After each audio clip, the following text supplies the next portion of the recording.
কুষ্টিয়া শহরের মজমপুর গেটে ট্রাফিক পুলিশের অফিসের পাশে ঘৃণিত রাজাকার ভাস্কর্য ভেঙে ফেলা হয়েছে।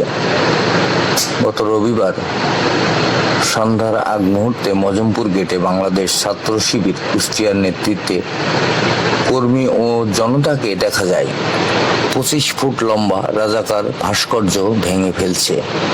এ সময় ইতিমধ্যে আওয়ামী লীগের সকল কার্যক্রম নিষিদ্ধ করেছে সরকার, তাই আমরা আওয়ামী লীগের কোনো স্থাপনা রাখতে চাই না, এই কথাটি বললেন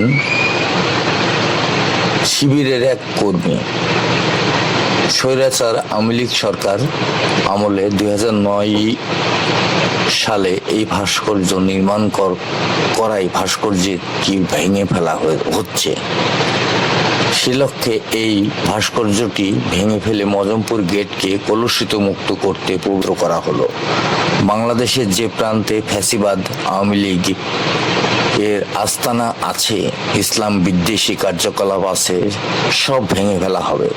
আওয়ামী লীগের সম্মানিত দেশ ও প্রবাসের সকল বাংলাদেশি নাগরিকদের বলছি, কুষ্টিয়া মজমপুর এরিয়া রাজাকার যে চত্বর নামে আওয়ামী স্বৈরাচার ফ্যাসিবাদ করেছিল, আজকে আলহামদুলিল্লাহ শহীদ কাফেলা বাংলাদেশ ইসলামী ছাত্র শিবির তাদেরকে নিয়ে এই কুষ্টিয়া মজমপুর রাজাকার চত্বর ভেঙে মজমপুরকে পবিত্র কুলস মুক্ত করা হলো।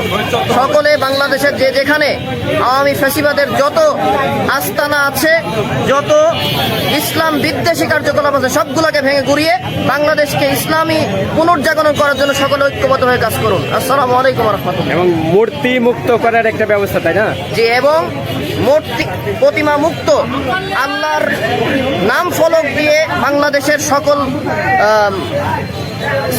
স্মৃতি বিজড়িত মোড়গুলা করার জন্য আহ্বান এবং মূর্তি প্রতিমা সকল প্রাণীর ছবি মুক্ত একটি বাংলাদেশ গড়ার জন্য আহ্বান জানাচ্ছি আমরা।